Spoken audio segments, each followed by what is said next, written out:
Boom, we're back. Squeeze the Neck podcast. For anyone watching, this is not a fashion statement. I've been Texas Chainsaw Massacred, but we'll get into that another time. I am back today at, we just went over the name and I nearly messed it up, 21st Century Combat in Redhill, where I was with Mr. Enigma last time with my new mate, Derrick Allott. Thanks for doing this, mate. Yeah, nice to meet you. So you've called me here specifically because you want to call out Aaron for a fight, is that right? Yeah, definitely. So Aaron is actually British champion on Muay Thai Grand Prix. I think at the same weight as me as well. So and you're going to punch his head in and do all that, you Yeah, told me. definitely. I'm ISKA British champion, he's Muay Thai Grand Prix British champion, so I think we should fight, definitely. But jokes aside, you're friends with him, obviously. This is kind of how we got in touch. I don't remember exactly how we got in touch, right? It was over the Instagram as anything nowadays. Yeah, but as you alluded to there, ISKA, did I get that right? ISKA British champion. Yeah. Super middleweight? Yeah, 78 kilos. 78 kilos, we call it super middleweight for anyone watching. But before any of that, mate, take us back. How'd you get into martial arts? So I first started off when I was about 11 years old. I was living in Southampton at the time, started boxing. My mum used to take me down. Yeah, I was boxing down there for a bit, and then I moved around a lot when I was a kid. So I lived between Southampton, Cornwall, Liverpool, a bit of Milton Keynes in there as well. So the best way I thought to make friends and stuff was just go to the gym and train. So I was always loved boxing. Started doing Thai boxing actually in Liverpool when I was about 15 at the time, I think it was, 15 to about 17, and then moved down to Cornwall. Was there for a few years, started doing K1 down there, and then moved up to here about 8 years ago, and then just carried on training up here as well. So it's just I've always had an interest. I used to watch a lot of UFC when I was younger. I think the first one, I'm 31 now, so the first UFC I watched was like, I think Rampage Jackson just knocked out Vanderlei Silva. So back in the day, the old son. stuff. Yeah, I loved it. And then I watched Henderson knock out Bisping. So I was started really liking MMA actually. Done a bit of Jiu Jitsu as well. Not at any decent level. Like competed when I was a lot younger, but nothing now. I haven't done Jiu Jitsu in a long time. But yeah, more just kind of striking stuff. Boxing's my favourite sport, I'd say. You see, now I've got a feeling we're going to have a good session today, if you like, because you've lived in about 6 million different places, as you said already. Yeah. Where was you born originally? So I was born in Truro, which is in Cornwall. Okay. So for the first 6 years of my life, I lived down in Newquay. Then from 6 to about, I don't even know, like moved to Southampton when I was 6. But then my parents broke up, which was actually quite good for me, thank God.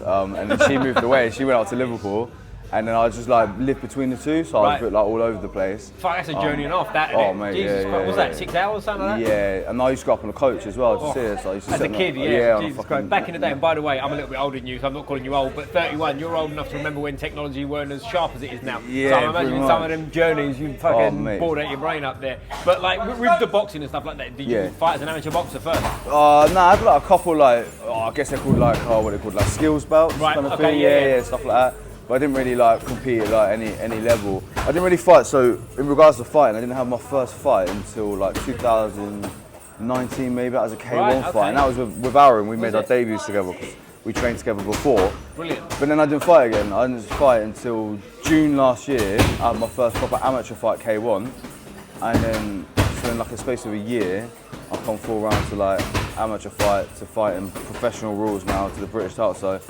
been a bit mad, but yeah, didn't fight anything boxing, just skills bouts. That's interesting. Why did it take you so long to have your first fight until 2019? Because I don't know, like I mean, you're moving around lockdown, so then like, so we had lockdown, and then I moved up here because I had my ex, and we had children. We only broke up actually this year, so it was together 8 years. So then we had children during like lockdown and stuff like that. So obviously that took a bit more kind of right. Yeah, that took priority. But then we went to California for a bit. We lived over in California for a little bit. Only like Globetrotter, that might be your nickname, mate. Innit? Like only like 6-7 months, something like that.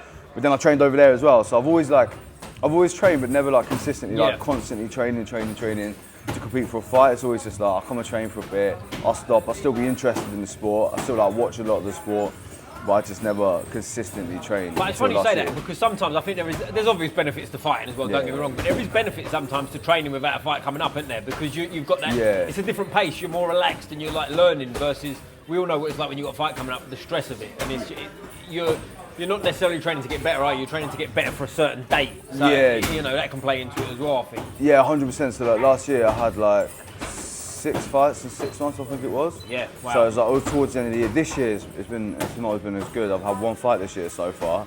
which is like, it's because I'm doing, I've had a lot going on, so like, we kind of, I still train and stuff, but it's kind of taken the back seat of fighting, but yeah, it's hard, when you're fighting so often, you kind of, you're not getting better, I feel like you are getting better, but then you're not improving like as much as you probably could if you are just like But it goes in waves, doesn't it? I think it's almost, there's not necessarily seasons in fighting, but I think in some ways, to treat it that way, there's a bit of a benefit to that, isn't there? Like, would you say you had 6 in 6 months? Yeah, which is obviously, that's not, you can't keep doing that forever, but like... I'd like to, I'm not joking, I'd fight every month. You would, right, but like 100%. to go through a little period of that, like 6 months, and then ease off again, I mean, there's benefits to both, I think, isn't there? You know what I mean?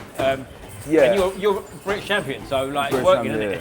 Yeah, and I progressed really quickly. So as I said, I had my first amateur fight here, like I think it was June or July. I put a post up the other day actually saying like this is a year ago, and this is where I am now. And I lost that, and then like, I think a month later I had another fight. Then I fought again on the Muay Thai Grand Prix. But the thing was as well, I was fighting between like 78 kilos. And I fought one fight at 84 kilos. Big difference, isn't it? Yeah, so everyone I fight is like. How tall are you? I'm 5'9". Yeah, so, right. Yeah, the fight before, the last fight I fought, a guy was about 6 foot. One before that, he's 6'4", I think he was, 6'5". Well, how big's Aaron? Who's the same weight division as you? About 6'4". I was going to say, he's got me, he's big, long guys, really. Yeah, shout out Aaron. Yeah, horrible guy to train. Nice guy, horrible to train. Where is he? I thought he'd be here today. Is he scared because you was coming down? Yeah, that's what he is. Yeah, he avoids me. He doesn't come. Wednesday's a sparring day, so he never comes in. He don't show up on Wednesday. Aaron, you having that? No, he's the thing is with Aaron, he's so hard to figure out. I think when you fight him, it must be horrendous, right? Yeah. Because you can't figure him out, and by the time you have figured him out, the fight's over. Well, it's funny you say that. I've had 2 people on here as well that are like good friends of mine now from the podcast who have fought Aaron, and they both said he was tricky. Who's that? One was Jacob Wells, and one was Ruben Barella. Yeah. Good guys. They're smiling, so I don't know if you know them or whatever. I know them two. Like probably want to fight each other again. They all fought each other, innit? All 3 of them. I think well, it's like one beats the other one and all that business, isn't it? Aaron beat Jacob beat Ruben beat Aaron. Yeah, right. So it's like a round robin tournament. So and they're all the right age where they can keep fighting, aren't they? So they'll do it again, I'm sure. Yeah, Ruben's like a high level as well. He's good. Yeah, I was at Ruben's last fight, Battle of Battersea. I don't know if you saw that one. Yeah. He was so shout out Ruben. I always mention him on here as much as I can. Great guy. Good fighter. And good fight as well because I don't know. Did you see the fight by any chance? No, I think we was at another show. I think I was at MTR or something. Right, because I tell you what, it was good because Ruben started well, and anyone who's there, give your own opinion if you see it different. I saw Ruben started really well. Yeah. Like first round was definitely his, but then the second round, the fella, I don't know his name, so apologies, mate, but he started chopping the low leg kick, and it seemed like it was causing Ruben a bit of an issue. But Ruben figured it out and then dominated the rest of the fight. That's the thing with him, mate. He's not just like brute, is he? He's technically really good, and he's smart. He knows exactly what he's doing. He's kind of like in the middle of sort of size-wise. I mean, of Jacob, who's a short, stocky, and Aaron, who's a big, long guy. He's kind of longish. Do you know what I mean? Yeah, he's kind of got that frame, isn't he? But as I say, shout out, mate. Not like me, little fat guy walking around throwing big, we call it heavy chunky, we call it stocky where I'm from. But like, if you go from now, like we're 31, like how do you feel in your body? Do you still feel young? Yeah, definitely. Like I'm a little bit bad because I warm up a little bit. I don't really stretch. I don't really cool down or anything like that. It's a myth, mate. Don't worry about it. Yeah, I don't believe it. I'm just straight right. into it. But maybe in like a few years I'll be. Well, we get into training and stuff as we go on. But one of the things that I believe massively, and especially even since I've been, well, from my own experience, but doing this and talking to other people, fighters and whatnot, is when you start trusting yourself a little bit, it's not a one size fits all. And I think there is an element and a benefit of you know what's right for you. Do you know what I mean? Like, and again, keep talking about size, but like you and Aaron, you're not going to train the same, right? Nah, it's stupid too because you've got completely different bodies for the same weight, etc., etc. But if we just step back again, mate, like when you was moving around and stuff like that, was it's my fault, mate. I jumped all over. It's all good. But like, did you always sort of have the mindset to have a fight career down the road? Was that always in the brain or not? Nah, not really. I enjoy fighting. Like growing up, I really enjoy fighting. Like whether like say street fighting, I'd fight in school and stuff. Do you know what I mean? I'd always like. Just enjoyed it. It's just fun. Like I used to find it fun, even though I get in trouble for it. I've never like hated. The biggest thing I hated was bullies. I hated bullies. So I used to fight a lot of the bullies when I was younger. Like people would like bully my mates. People would not being very nice to me. I'd always like try and fight them. But no, never really. I always thought like the idea of it.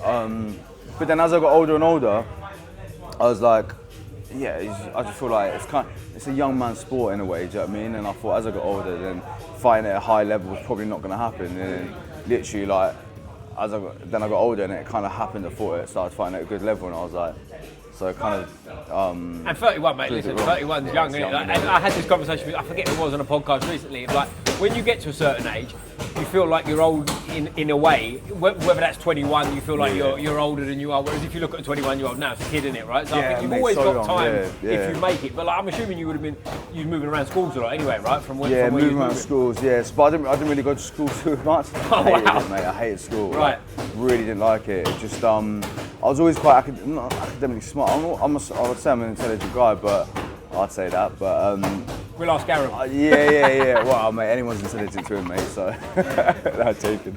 I didn't enjoy school. I just like, a lot of the time when I was in Liverpool, I started training at a place called MMA Academy. And in the daytime when I was supposed to go to school or college, I'd actually just be down there training. Just go down there, Yeah, and they done something with my college where it was like, I've gone this like, kind of like an apprenticeship thing.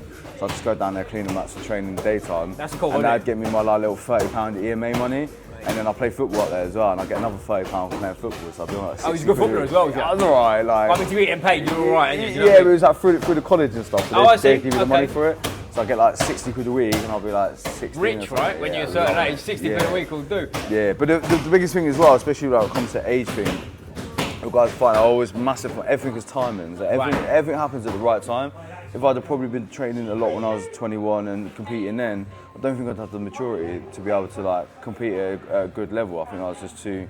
Whereas now, I think as I'm a little bit older, I know myself a little bit better, and I know what I'm good at. I know what I'm not good at. So I can like kind of reflect and work on things that, you know what I mean, like work on my strengths. Whereas before I'd think I was just a little bit crazy and go for it, do you know what I mean? So I think timing's, everything in life is timing, I think. I agree with that, and I think as like you touched on there, when you get a bit older, you sort of know yourself a bit better, don't you? In terms of like, if you're 21 as an example, you kind of, in a lot of ways, you'll take what a coach says word for word, 100%. Doesn't matter what anyone else says, that's right. Whereas as you get a bit older, it's not that you disagree with the coach necessarily, but there's elements of like, you'll take that and you'll add your own little spice to it as well, isn't it? Yeah, definitely. Yeah, as you said, you know yourself, don't you? You know, like what works for you and what doesn't. You know what you're comfortable kind of with as well. So, yeah, I think. Yeah, timing. I think I'm a lot more mature now than. It probably took me a good few years to kind of grow up a little bit. Do you know what I mean? Like, mate, I still ain't done it. Yeah, I know. Yeah, it's you don't need to do it, right? As long as it's a trap, mate. Yeah. No, definitely. But I think now everything's working out now and it's good. Like as I said, this year's not been great, but we'll get there. We'll have a good end of the year, which is the most important. So. And what's your plans now? Have you got a fight lined up? Kind of. So I've only fought once this year. I was supposed to have 2, I think, but one out to. I don't know, the opponents changed, so we didn't end up fighting. So there's about 4 shows that I want to fight on by the end of this year. So I'm pushing them to let me do it, but my team just want me to like just train for now, make sure that like my head's in the right space. As I say, it was a mental year. When I fought for this British title, I'm completely honest with you, like, my head was not in it at all. I had so much going on in my personal life there. I just lost the plot a little bit. And then when I fought, you saw it. Like it was a terrible performance. It was like I was emotional. Like, I was lucky I managed to stop him in the second round, but... Weren't that terrible then, mate? Yeah, exactly, I won, didn't it? That's the main thing. But this is my thing, I don't fight like I know I'm good. Like, I've like, the 3 professional rules fights I had, like, I call it professional rules because I don't see myself as a professional. Like, I don't know, I think like, I don't know, I just don't. But the 3 fights I've had, I've won all 3, but I've never shown how good that's like, or how much better I am because I know I've got the power and I can knock people out. I kind of look for that a little bit and I'm just waiting for it. Whereas like if you see me in the gym training, which is probably a story for most people, like if you see them training in the gym, they're a lot better. It's the same for me. So I just want to make sure the next few fights, I'm just confident in myself. And I know that I can go out there and just put a good performance on and then get the finish whenever I want to. But you said you had 3 pro rules fight, but you sort of said you don't see yourself as a pro. Firstly, have you got on in the 3 pro rules fight? I've won all 3. So you're undefeated as a pro and you don't really see yourself as a pro? Yeah, but it's just like, I don't know, like, I was talking to Ruben the other day actually, right? So there's the rankings, the K1 rankings, and I'm ranked like number 9 in the UK, right? Right. And then you look at Ruben, he's not even on there. And it's just like, well, the rankings are Is that because he's foreign, born foreign? Or is that not counting? He's British, right? Yeah. No, it's not that. It's just, I just don't know, it's just the rankings, whoever does the rankings. So then I think like, oh, okay, like, do you know what I mean? Like, when I see people out who are like, one of the best in the country, so, and I want to fight like, I don't know, the people I fought, they've all been good and tough opponents, but I want to fight like good people. When I start fighting people like higher level, that's when I start classing myself. as a professional. Like, and again, like I've got to that point now where I don't really care about winning and losing. Like I think I've had like 7 fights in total, and I've won 6, lost 1. That's amateur as well. And I want to fight the best people.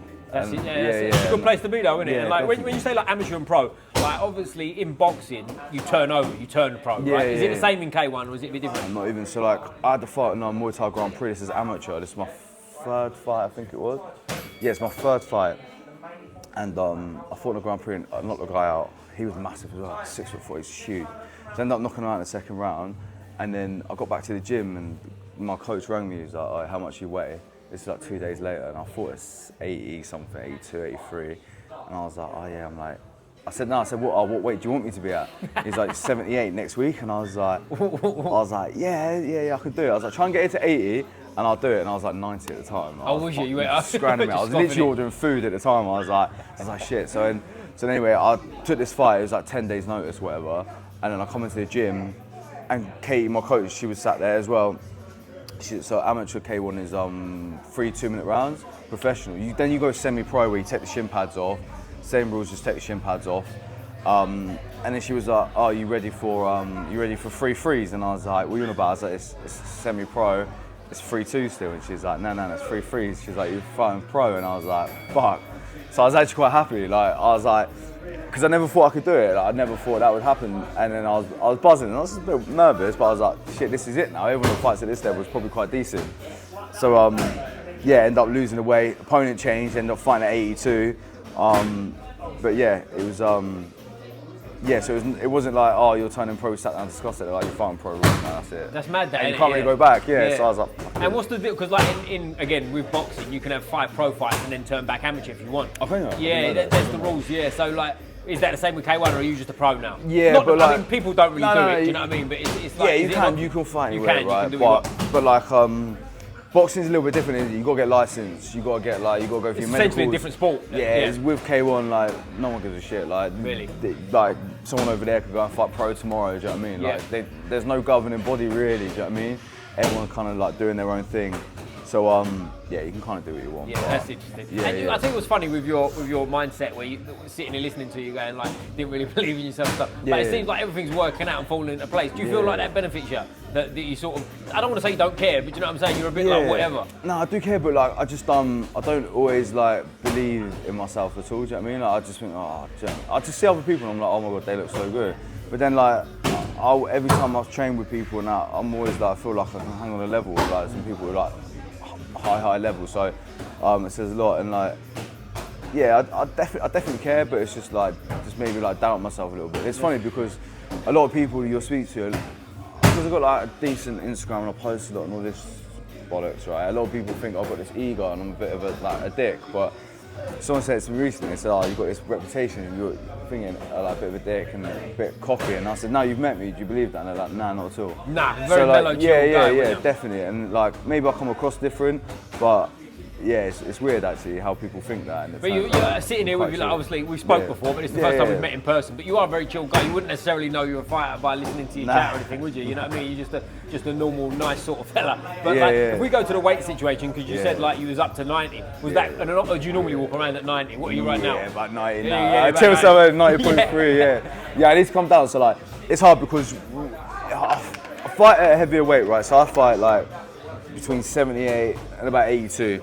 My coach Dave, he was similar. He was a short guy fighting bigger people. Yep. And at first I was like, "Mate, I hate this. I need to go down. I need to get down." And he was like, "Mate, eventually you'll love fighting tall people." Yep. I was like, no way. Anyway, now I love it because like, I find it easier, right? Either the hands are high so their body's open, or the hands are low so their head's open.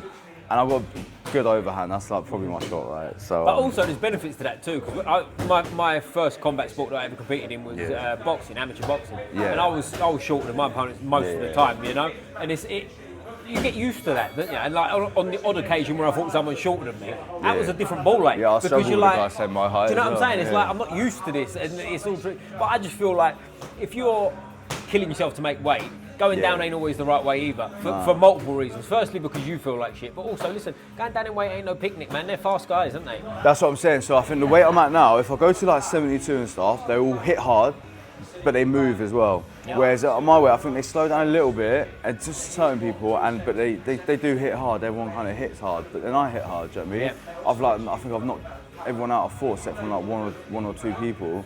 So I know that I've got that power and stuff as well. But I do cut a lot of weight still though. Like the last one, I done like 4.5 kilos in like over like 10 hours, which was a lot. It's tough, yeah, that ain't easy. But that was my kind of lack of discipline during that camp, to be honest. So I've got myself to blame for that.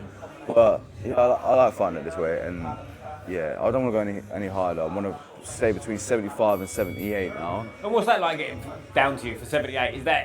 Does that feel right? It's not too much of a killer? Nah, it's all right if I do it properly, and then it's absolutely fine.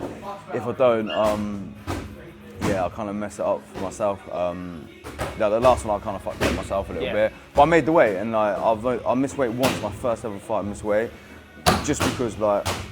Yeah, I just didn't know what I was doing, kind of thing. And as more fights have gone on now, I know exactly what I can do. I know how much I can do in sauna.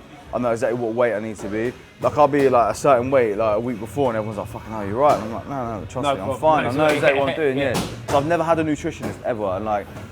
That's interesting. That's really I've never had one, but I've always done S&C, and I find it's not a choice one or the other. Like, ideally, you should have both. But I was like, look, my strength and conditioning is more important to me than a nutrition. I know my body. I know I can get down. It's not like I'm getting down to like 7% body fat, something stupid like that. I'm not doing that. So I know that I don't need that. Over a certain amount of time, I can make that weight. So but I'm 90 now. I need to like calm down a little bit, because also as well, I was training the other day and I was hitting the pads, and I was like, I feel a bit slower. It's a bit more of a strain on your body. So if I'm down there, when I was walking around at 80, everything was a lot better. I was like moving better and that kind of stuff. Like. So yeah, I need to get down a little bit. And also the other problem with fighting these tall people is I'm known for not kicking. So as a joke in the gym, I never kick. I never kick anyone. I kick the leg, but it's because like when you're fighting someone 6'5", throwing a body kick is like throwing a fucking head kick. Yeah, do you know what I mean? It's hard. So I don't kick, but. Again, that guy would be 6'5", and like kneeing him in the head, which was like, everyone was like, "How did you manage that?" I was like, "Fuck." 6'5" is a big fucking lump and all. Yeah, there's a picture on my Instagram. I'll send it to you. We're face off things like that. And I'm looking up at him, it's like looking at my teacher. I was like, "Something wrong." I'm like, "Do you know what I mean?" Funny, isn't it? Yeah, it's jokes. Funny, yeah. And then I got in the ring, and then like all my tisms kicked in, mate. And then like we're facing off in the ring, and I'm just looking at the floor like that. And everyone was like, "Mate, you're so weird." Like, I was like, "No." And then that's all right, don't worry about that. Stopped him in like 50 seconds. So it was all right. It worked out well. Well, that might be a point to the other bit, right? For someone who's 6'5", now obviously he's not built like you are, right? But I mean, to be 6'5" and weigh, what was it, 78 kilos, 80 something? Yeah. No, he come in at 82. So that fight was supposed to be 80. I came in at 80. He come in at 82. Right, so it's 82 and 6'5". Like, for comparison, I'm sitting in now about 82 and I'm 5'10". Do you know what I mean? Like 6'5", like that's a fucking hard ask, isn't it? You know what I mean? To get there. Like, I wonder what, I don't know what he looks like, but I wonder what he walks around at, like, and how much he's killing himself to make the weight. Yeah, he must. Yeah, he's a big guy, like. But then you got someone like Aaron who's like 6'4", and he's fucking like he walks around as pretty much the way he fights at. Yeah. Like he's lean though. He's meant to be that size. He's shredded as well, isn't he? Yeah. We won't give him too much of a compliment. You see him comes in here like, "Teacher, oh bro, you're alright." Like, does he? One of them. Yeah. I'll give him some stick when I see him. He pretends he doesn't love it, but he strolls in, sunglasses on. Yeah. Oh no! Big Aaron comes in with sunglasses. He loves it. You hear him from about a mile away anyway, like. Before he gets it, you can hear him halfway down the road. You're fuck. That's funny, yeah. But like going like when you was growing up and stuff like that. One thing I was going to ask you before, because I lived in a place called Eastbourne for a few years. Yeah. Like my last 3.5 years of secondary school, I moved down there. Yeah. I don't know about your experience, because you moved around a lot, and like my thing was like you feel a bit of an outsider, but also, and this is not me like, "Oh, I'm not very happy." Listen, I'm fine, but like. When you're down there and you're at that age, it is hard at times being in, especially definitely. The way I speak. You had different accents to the kids there. People, you know, kids, especially then, we're talking early 2000s, kids fucking pick on anything, don't they? You know what I mean? Like anything that was like a bit different, they'd be on it, you know what I mean? God forbid I had fucking cauliflower back then, I didn't, thank God. But you know what I'm saying? Like, was that quite tough, like speaking different and all that definitely. When I was up in Liverpool, they hate Southerners as well. Of course they do, So I was just a Cockney to them, and I was like, I'm not a Cockney, but that's all it was. But then I got on well, and then I remember like I used to live in a whole rough area. It's called Kensington, right? It's not like Kensington, London. I was going to say, that's right around there. Like, mate, it was horrible, right?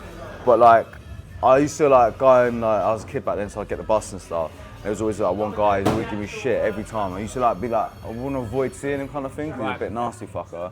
And like, I used to be worried. And then one day I like had like an MMA Academy t-shirt on or something like that. It was when I was really young, and then he saw it and he's like, oh, do you do MMA? And I was like, yeah. And ever since then, he left me alone. I was like, yeah, dickhead. It fucked me up, right? But like, he didn't know that. Yeah, so I was like, sweet. Like, so yeah, and like, yeah, like you're right. Like, it's hard when you're moving around different places. You start in new schools or like you introduce new people.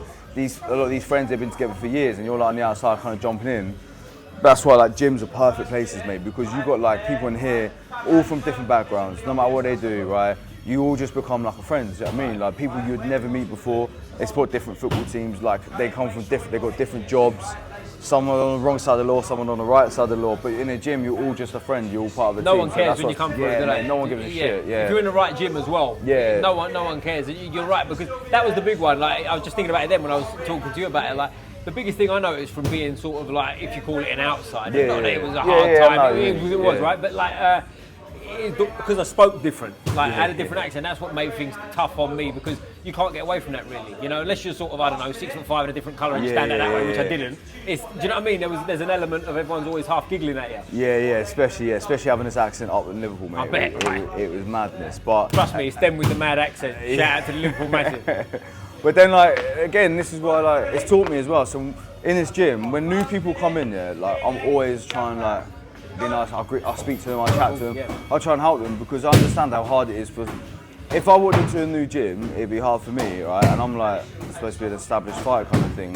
So some people, you come into this gym, they've never trained before, they've got no background in this. So to have the bollocks to walk into this gym's hard enough, right? Right, of course. So come in and train and like to come back, I feel like that takes a lot of courage, right? So that's why I always try and help new people come to the gym every time. I always try and help them. I do feel like times are changing now as well, like because for the most part, not all gyms, but a lot of gyms, like I've come down, it's my second time here. Everyone's always welcome. I think his name's Dave, you said? Sorry, Dave, I forgot his name, mate. But he, like, last time he said hello to me today, hello, nice to see you. Like, just all fucking invite. And there's no reason for it not to be like that. But if you've only got to go back, again, not sounding like a dinosaur, but you've only got to go back 10, 12 years.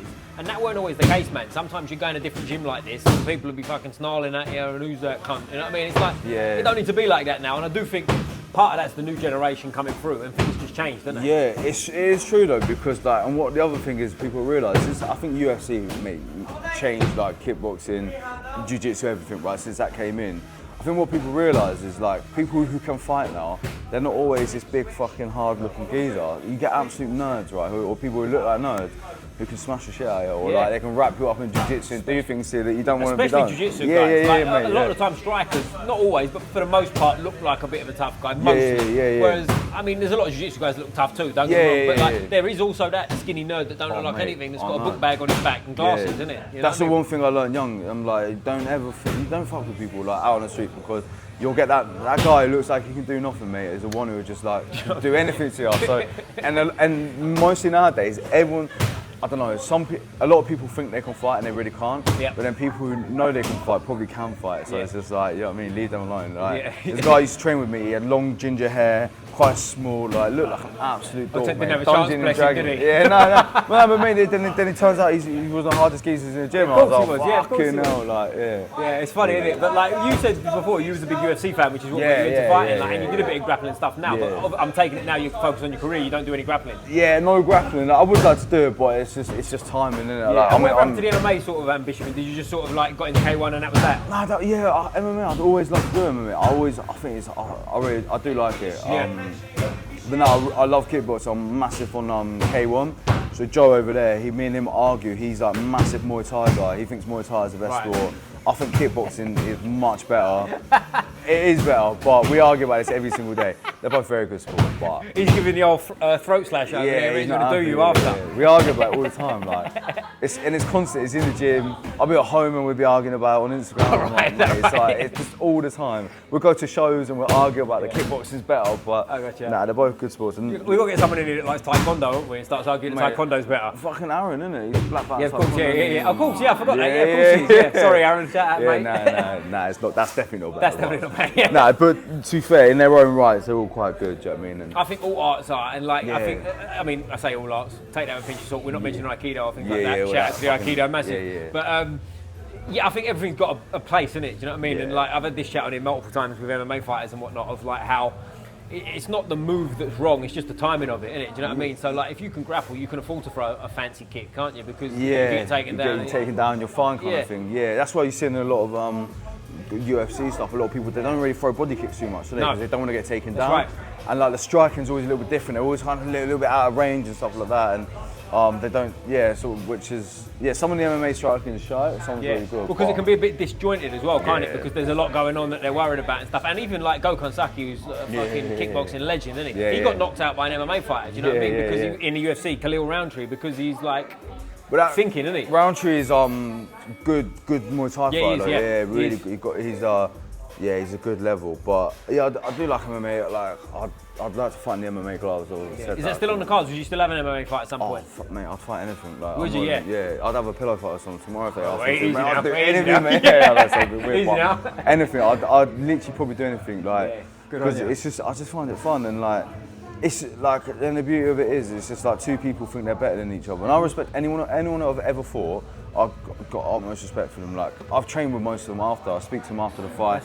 I'll make sure they're okay. Like, because, like, at the end of the day, that person, all they're doing is they think they're better than me. They think they can beat me. So they're chatting shit and going, I could knock that guy out. They're going to jump in the ring and try and prove it. And how can you not respect that? Like, they're doing the same things as me. They're training the same as me. So you automatically, with anyone you fight or anyone who does fight, you've got that common ground. So I respect most people, but I'd fight anything. And at the end of the day, what you're saying there about people, like, you're more similar than you're different. Do you know what I mean? Exactly. You're both the same, really, aren't you? You know, you might act a bit different and see things a bit different, but for someone to step in a ring or a cage or on a mat or whatever it is, you're cut from the same cloth, really, aren't you? Yeah, exactly. And like anyone who even just trains or like, even if you say like Aikido, it's like probably doesn't work, right? But if they're black belt and that, and they're dedicating every single night, they're training and they're fair play to them. You can't knock it. It's the same like you know the power, bodybuilding, right? I think it's a lot of nonsense, but they're living their life in a certain way that they're disciplined. You can't as a person and traits as a person. That's like you can't not respect that. I think any sport, like you're touching on there. Like I don't know if I'm sure you've seen The Last Dance, the Michael Jordan documentary on Netflix. Do you know, I've not seen it. Oh, mate, get on that. Is it good? Yeah? I've watched it about 4 times, start to finish. But it just shows you like the level of dedication and whatever. So like, definitely get on that. And for anyone who hasn't seen it, get on that as well. But like, with you said earlier about like strength and conditioning and stuff like that, which a lot of people have got different views on, and fighting and whatnot. Like, what do you do for strength and conditioning yourself? So I work with a coach out here called Lewis Collins. He's brilliant, really, really good. Lewis Collins, shout out, Big Lou. Big Lewis, Can discount the sessions now. Hey, we like him even more now. He's good, man, and like he just does a lot of. Like, I'll be honest with you, he has his laptop open. He has all this like Excel stuff. He's telling me what I'm doing, like aerobic, I don't even know what it's called. He tells me, I'm just like, cool. I have no idea, but what I'm doing, I know it works because my power is ridiculous, my cardio was insane, and it was all by working with him. Do you know what I mean? So it definitely works. And I think how fighting's evolving, like when I watched like The Ultimate Fighter back in the day, like I think the first one I watched was UK versus like USA. I love that one, it's my favourite. Was this one with Bisping on it? Season 3 I think it's way back. You see how they all like train and stuff, and you see fights back in the day, they'd eat their chicken and rice and they'd run long and they'd pull things around and they'd have these masks on, all that stuff, and how it's got completely changed to a science now. It's crazy, and you've got to have so many areas of like ticked off now. You've got to have your strength and conditioning. You should have your nutrition ticked off, do you know what I mean? It's not like get in there and fight anymore. Like the old days, you know, like everyone's like, I'm a cage fighter, and they get in and they just fucking go for it, and they're big like juice heads going for it. It's not changed. Everyone's athletes now, you know what I mean? So, whereas I probably wouldn't say I was an athlete as such, but it's crazy how it is. But strength and conditioning, I think, is so important. I think. I do. And I tell you the more, like, I had quite a few strength and conditioning coaches on here that I spoke to.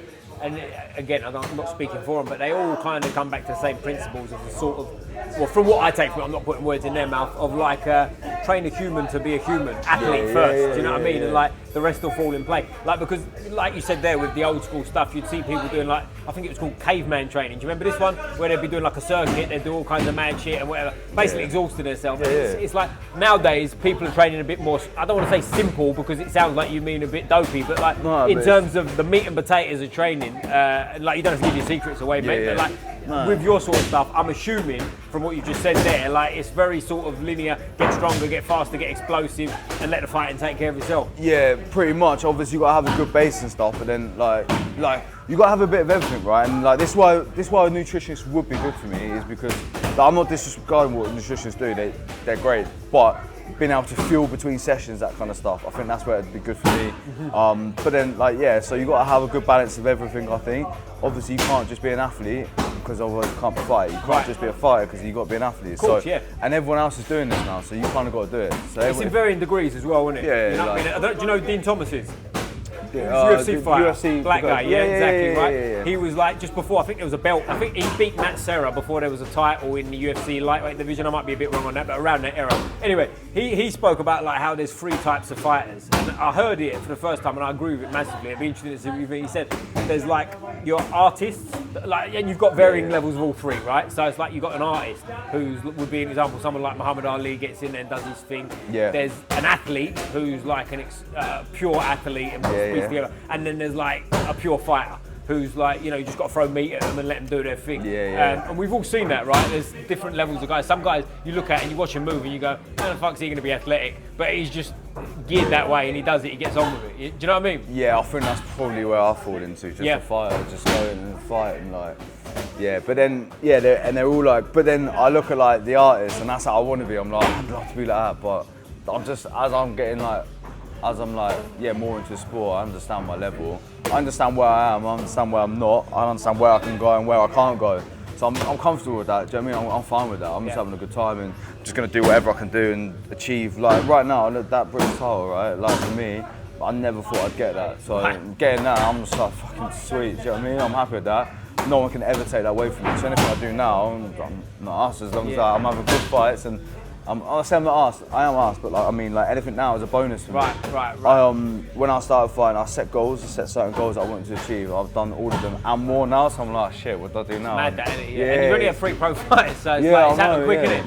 Yeah, it happened really quick, and I wanna like this year, I wanna have at least like 3 this year now. Do you? Yeah. Yeah, I've done 1 already, then another 3, and then I'll be happy. Have you got a time frame in mind when you want to stop fighting, or do you not think like that?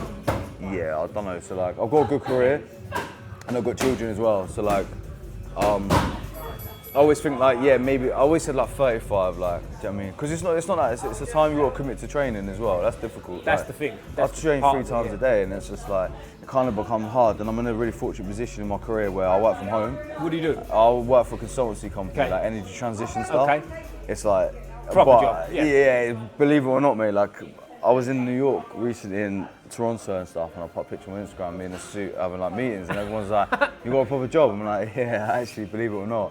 But I'm very lucky at that. So I get like, because I work from home, I can jump down to come down to train. I like literally live 5 minutes away. So I come down, train, go back, work from home, do a meeting on my phone. Do you know what I mean? So I'm very I'm very lucky. Get to sit on Squeeze the Neck podcast in the middle of the day. It's brilliant. Yeah, I actually declined a work meeting for this. There you go. So give up his job. He's left work for this, as it happens. Exactly. But the thing is, like, there's no money in fighting at all, mate. Like, really, is that how it goes in K1? There's nothing, mate. Like, unless you fight at the highest level, which I'm not gonna, like, then there's no money in there. You get good ticket commission, like. Some shows give you good ticket commission, you get like a little purse and that. But the amount you spend on training, it kind of covers it. But I'm like, again, self-thing, this is like a hobby for me. It's like going a bit mad, do you know what I mean? Yeah. So I'm not doing it for money, I'm not interested in it. But someone like yourself who's in like you said, a fortunate position, you've got a proper job, you've got freedom to train. Yeah. Like, it's almost like not 3 day out's the wrong way to put it, but you see where I'm coming from, right? It's like a free ticket to have fun. Yeah, exactly. And it is, it's so much fun. That's the problem with the sport, mate. It's so fun, and then like fighting is so fun. Like, I know some people don't enjoy fighting, which is fair enough. Like, and some people do. I think everyone should try and at least fight. If you train, I think you should try and at least fight at least once. Yeah. But this is another thing I said. There's people out there who do train and probably are not at a level they will ever be able to fight, and they probably would love to be able to fight. Right. So I feel like not fighting, and when I can, it's kind of a bit not disrespectful, but it's like I feel like I should because people love to be in my position. Right. So like I shouldn't really blow it or like take it for granted. So I'm very I'm very lucky and I know that, but. Yeah, everyone should try and fight, or maybe just do an interclub or something, or spar or something. Like, sparring, mate, is fun. And for a lot of people, that is a fight, right? They do, you know what I mean? Like, they will spar, and that's a big, like, challenge for them. Do you know what I mean? That's a sure. big. And that's the thing too. Is like you just said it's a big thing for them. Like whereas like someone like yourself or any of us that have fought, sparring is like hitting the bag almost. And you don't think about it. But for some people, we've seen it in the gym. They've never fought yet, but they're having like their third ever sparring session. They're putting Vaseline on. This is big to them. So like, I would encourage it too, man. I think it's a big thing. Yeah, 100%. I say that though. I do get nervous. My mate the other day said, "I'll come train with me in boxing." He's like, "Come train." I was like, "Yeah, sweet." He's like, "What we do?" He said, "Bring your gum shield. What we do is we just do some drills and some thingy. Bring big gloves." And I was like, "Alright, cool." Got down there and it's like some guy is about to turn pro boxing, like Sussex champion. He's like, "We're sparring, yeah." And I was like, "Fucking hell." I stood there. I was like, "Oh god, here we go." But it was actually alright. It was a good spar. It was quite a good spar. That's cool. So I come out of it, I was like pretty happy with that. But even then, I was like, for fuck's sake, I was thrown into this a little bit, but I'm never throw a gonna leg say, kick, mate. Oh, Keep him honest. That's it. We've got a boxing coach here, and when we spar, I'm like, legs there, and he's like, Well, for anyone, like for me, was my first ever thing I did was Muay Thai. Is really young, but like really young, like 10, 11, whatever.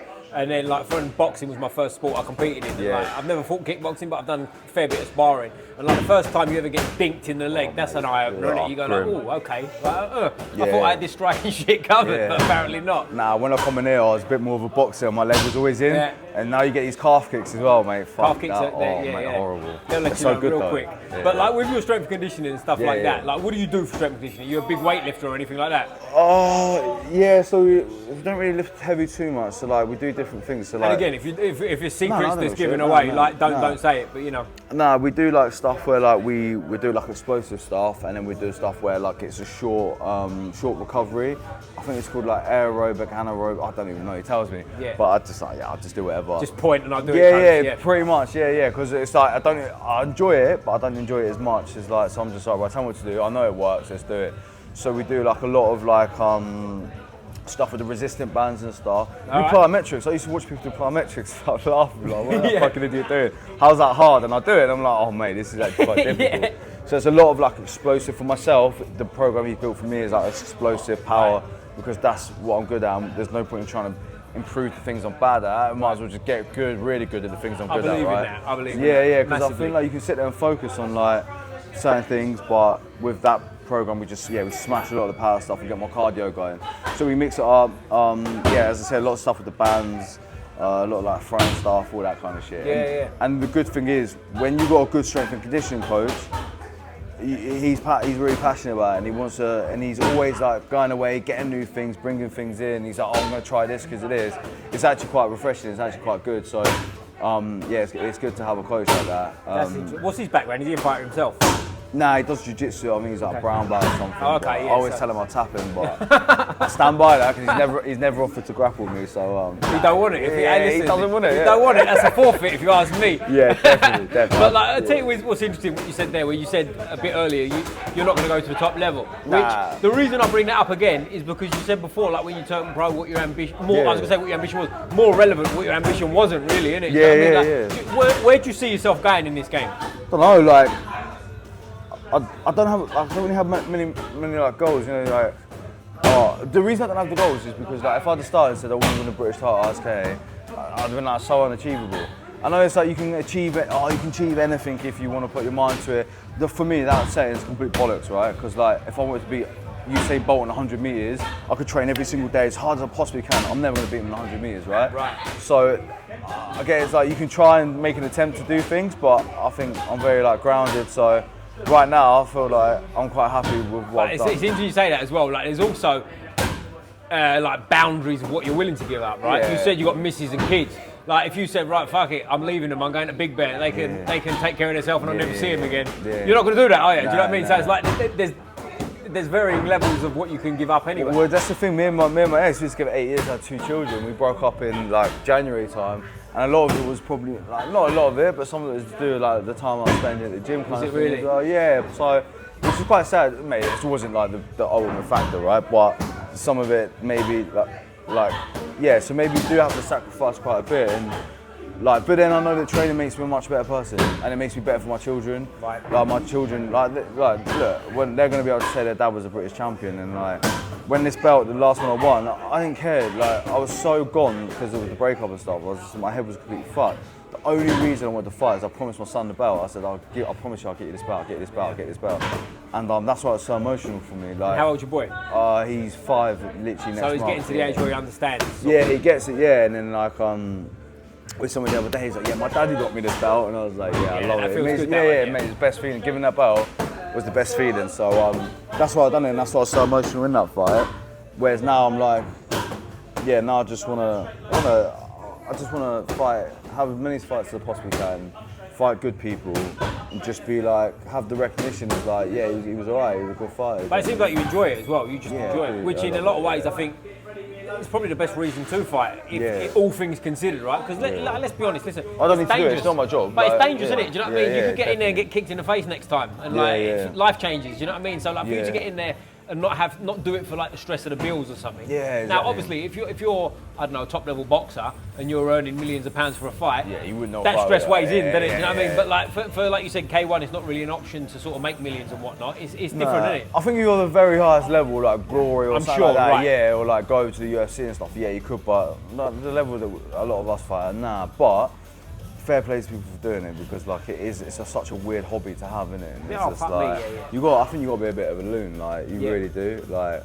But again, it's weird, isn't it? Like how you get all different people from all areas of life enjoy fighting. Like, we had a guy fight, and he's completely different. University, studying at university, really smart, a little bit like weird. But he had a fight, he lost. I said, "You enjoyed that?" He's like, "I loved every second of it," and that's the main thing. It's bad, isn't it? Where you can get like someone who looks like a fighter, sort of jump in there, they have a fight, and they're like, "No, I didn't enjoy it." Not for me, yeah. Fair enough. Like at least you had a little go. Do you know what I mean? But yeah, it's mad. But it's how you view things too. Like it's all well and good saying fighting's mad for some people, which it is. But for me, I'd rather do that twice a day, every day for the rest of my life, than sit in an office 9 to 5. Like, do you see what I'm saying? And it's not like and it's not because I'm trying to sound like a madman or something, but like the sitting in the office part is too hard for me. You know what I'm saying? That don't compute to me. So I think there's an element of you've got to choose what's right for you, haven't you? Do you know what I mean? In the fight game, especially because of how dangerous it is. Yeah, definitely. Yeah, it is. But then, like, at the same time, you're doing things that you want to do. So although it's dangerous, you've also got that level, like,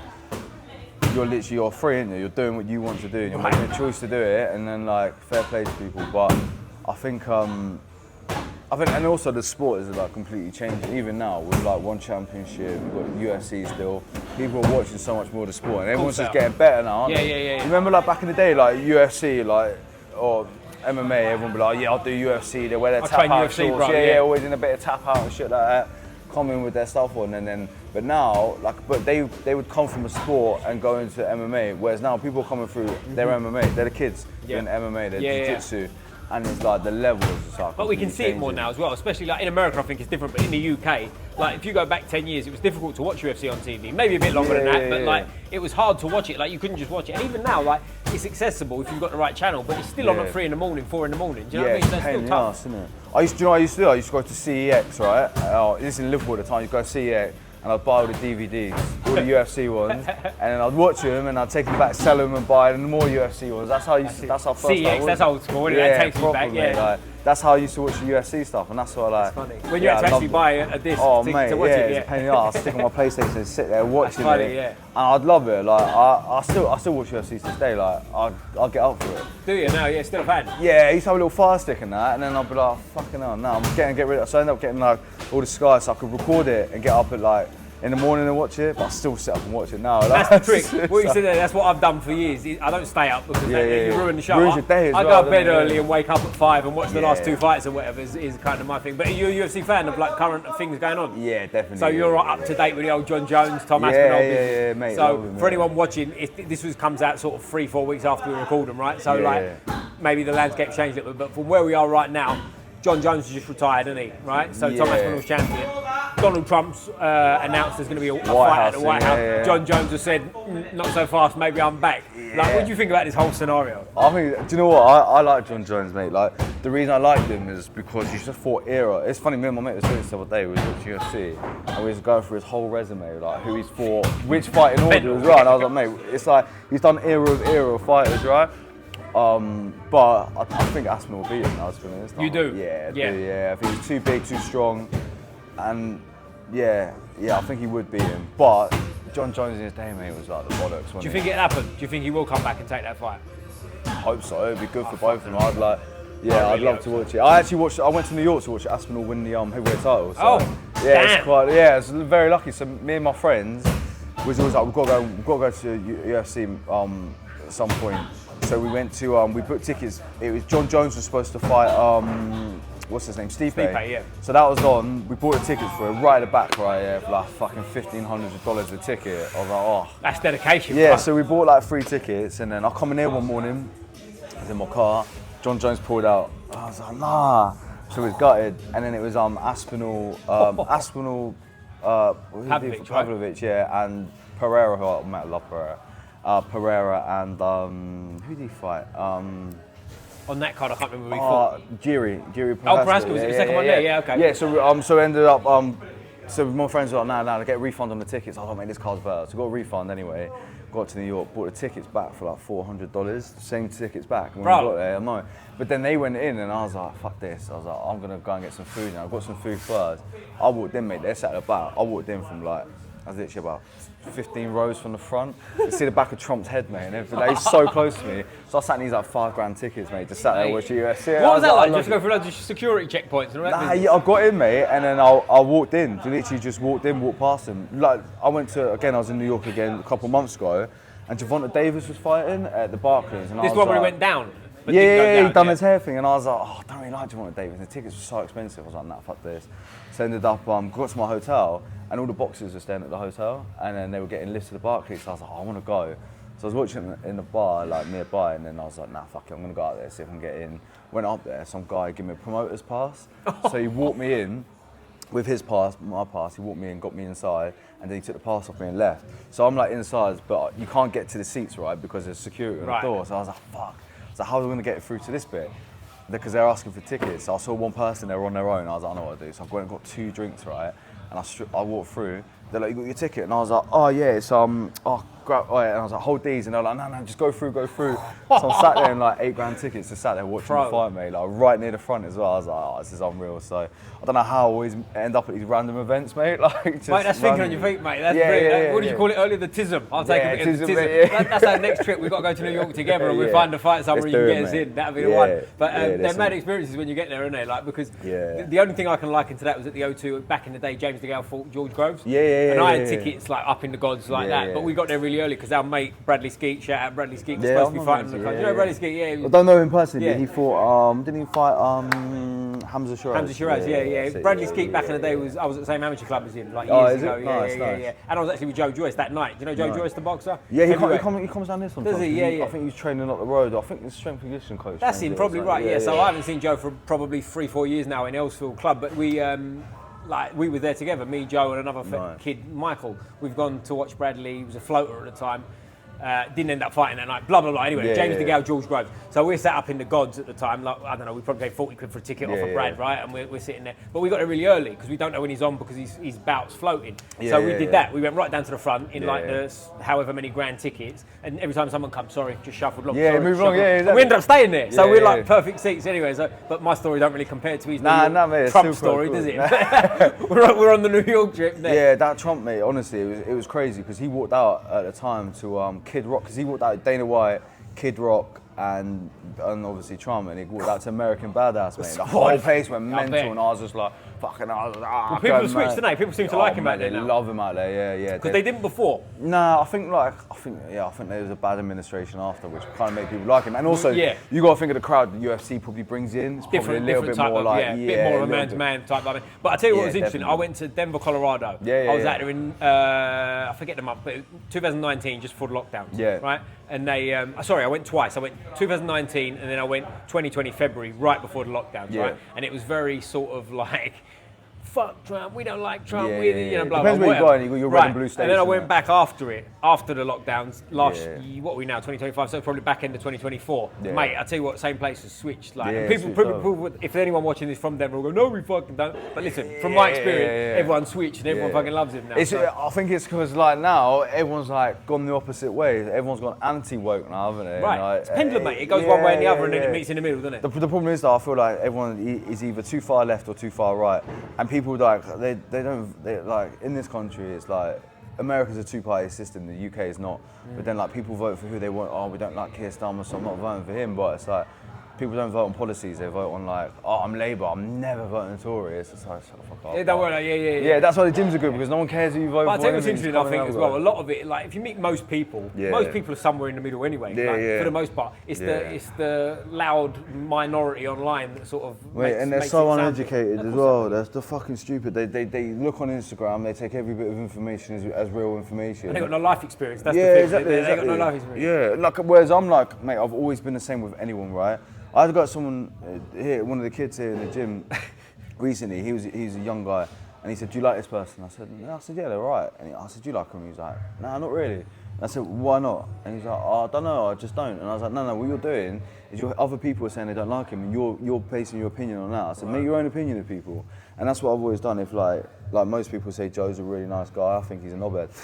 But I mean, so that's my opinion of him. He's definitely not listening. But that's my opinion of people. Like, if someone says this guy's a proper dickhead, but they're all right with me, then they're all right with me. I've got no reason not to like them. So, yeah, I think that's how people should be. But it's not. Everyone wants to have such an opinion nowadays, and people love to be outraged, and it's just like, just relax. Or they get offended for other people. It's just like, mate, shut the fuck up. Just get yourself life isn't that deep. Get yourself hobby. Start K1 with my mate over here. Yeah, do something like life isn't that deep, and like.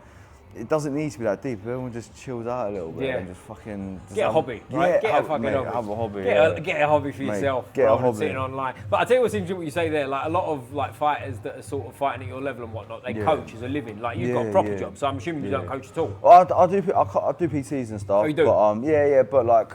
Yeah, it's like, just because it's like, you get like 50 quid an hour to come and train, like whole pads, So it's not too bad, like I enjoy doing that. And it's also good to help people, like, especially when people are coming in, if they're a little bit like nervous and they don't want to come into a class, it's good to like hold pads. You're big on that helping people, aren't you? You said it about 3 times. Yeah, definitely, mate. I think so, yeah. Like a lot of the time I go down with Joe, so Joe does really good with the kids in here. I don't mind going down and helping, like cornering, like doing the hands and stuff. It's just nice to help people, and it's like, I also understand what a lot of people are probably going through sometimes, so I've always try and relate and just to be like, if I was in that position, I want someone to try and help me. So I've always been like that. But so I do sometimes PT, sometimes a couple of classes. Not often. Sometimes getting imposter syndrome as well, right? And I'm like, oh, fuck. British champion, mate. I know, but like, I don't know, like, how can I tell people to do something? I don't know. That's how I sometimes feel. And then one time I was doing a class and I was like doing a demonstration. Everyone's looking at me and I was like, fuck, my tism kicked in. I was like looking at the crowd, so stop looking at me. So yeah, but I'll tell you what's interesting, you can do that. Like I was teaching Jiu Jitsu recently, and you know when your mind's just on other things, and you're teaching, not stressed or anything, I'm just talking like, you're so comfortable teaching one particular move, and my brain just, you know when you just like wake up halfway through, like, what was I teaching then? And you got to try and style it out, and then ended up showing something that didn't really work, and you're like, I'll bring it back. Yeah, but I do all the time, people talk to me, and I'm just like, what? Or like I just like lose my trail of thought because I'm thinking about something completely different. Yeah. It's just like, maybe we both got the tism. We'll figure it out somewhere down the road. We got to get the tism tour to New York and bunk our way into a fight camp somewhere. But mate, this has been really fun. I really appreciate your time, mate. Before we finish, I always ask the most important question. You've moved all over, so you might break my heart on this answer. Which football team do you support? I know that you're Chelsea, right? There you go, very good. No, I'm not. I'm Southampton, mate. I'm Southampton. I'm Southampton, bless you. I've just been doing my season ticket as well. Oh, you're a proper Southampton fan? Yeah. Are you Premiership this year? I'm not trying to be funny. Nah, Championship. Did you go down this time? Yeah. Was it the lowest points ever? Yeah, never mind. Yeah. Well, what happened? Yeah. But it's good because we get to play Portsmouth home and away. And mate, this is a nightmare because like there's a show that I want to fight on down in Cornwall on the 13th of September. My friend's getting married on that day as well in Cornwall, so I had to go to the wedding and then go fight and then go back to the wedding. And then when the fixtures come out the other day, we got Portsmouth on the same day. So I was like, fuck, what am I going to do? So 12 o'clock kickoff, I was going to go Portsmouth, then go down to fight, and then go to the wedding after. But luckily, they've just moved it to the Sunday, so I can hopefully fight. Well, I mean, them. my suggestion was going to do the wedding might not even last anyway. So, Yeah, you that's know what I'm saying, what are you going to do? Well, my friend thought I was going to the wedding. I was like, mate, no, I'm going to St. Don't be Portsmouth. silly, Mate. yeah, Yeah, don't- fucking. don't I was be looking at silly. like, can I try a helicopter or something? What can I do to get from Portsmouth to that, mate? But yeah, they've just changed it, so luckily we get to play them. So Boom, Southampton it is, yeah, mate. nice As I one, say, mate. I Yeah, appreciate ciao. you, mate. No, all good, mate. I always Cheers, finish with mate. a fist up like Yeah, this. always. Squeeze the neck. Boom!